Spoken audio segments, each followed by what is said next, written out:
everybody, Bombbuster72 here. So this is the video I promised you guys about potable water. I started a new series of videos for the new and confused prepper, and the first video I'm going to put a link up right here. So I've been a prepper my whole life, but I wasn't always very good at it. I'm still working on it. Several years ago I decided I really needed to step up my game and come up with a plan. And so when I did that, I came up with a plan, and I figured out that I really needed to plan for different lengths of events. And those events would be short-term, intermediate term, and long-term. Short-term being 1 through 7 days, intermediate is 7 to 90 days, and long-term is anything over 90 days.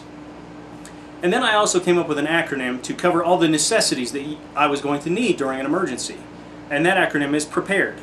P is for potable water, R is for rations, which is food, E is escape, P is protection, A is for aid, as in first aid, R is roof for shelter and fire, E is emergency communications, and D is diversions. So today I want to talk about potable water. And while I do that, I'm going to talk about our water intake requirements and our needs, as well as the time phases that I mentioned and what we need for those time phases. And then I'm going to talk about some of the skills that we'll need in order to get potable water. So let's start out and we'll talk about water intake requirements and needs. Now, I'm not a doctor, I don't claim to be, and I was definitely not staying in a Holiday Inn Express last night. Growing up, we were always told 8 glasses of 8 ounces per day. But I can't really find anywhere where a medical professional says that that's what we need to do. The best I could come up with was the International Sports Medicine Institute suggests 0.5 ounces per pound per day for a sedentary lifestyle type of person. So a 160-pound person who doesn't exercise would require 80 ounces of water a day. Things that would increase your need would include living in a hot environment, exercising or exerting yourself, living at a high altitude, if you are sick, if you have diarrhea and are vomiting, you need to replace those fluids. And finally, if you are a woman and you're pregnant or breastfeeding, you have increased water requirements. So our short-term needs, I think, can be filled with actual drinkable water in bottled water form. If we're able to stay in our house, we should be able to store plenty of bottled water to get us through a week. Now, this doesn't have to be individual bottles, it could be big jugs of water, something like that, but you need to have enough water to make it through that week, that 1 to 7 days. I also think for a bug-out bag that a stainless steel water bottle is perfect.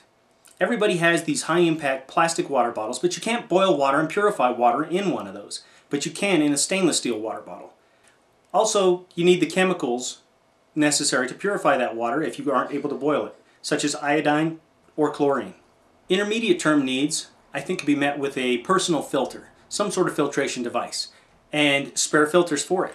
If you live in an area near the ocean or a brackish area, you may want to think of a desalination system.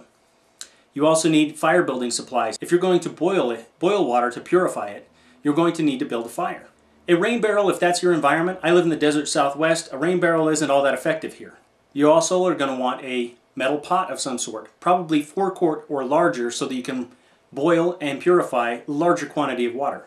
You're also going to want additional items from the short-term requirements, such as more iodine, more chlorine, and more water storage. And finally, for long-term necessities, this is where your big water storage comes into play. This is the 90 days plus type event, and you're going to want larger storage containers of water. You're also going to want a battery or hand-operated water pump. Now, some of the skills you're going to need to get potable water are fire building skills. If you're going to boil water, you need to know how to build a fire. Also, you need to know how to treat water, whether that's with iodine or chlorine. You're going to need to know the proper way to do that. Also, you need to know how to use your equipment. If you have a water filter, you need to know how it works. You need to practice this before an event takes place. Another great skill to have is identifying water sources.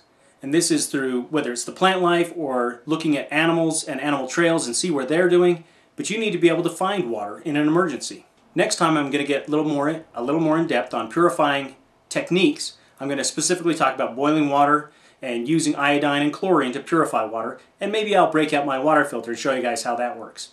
So until next time, be safe.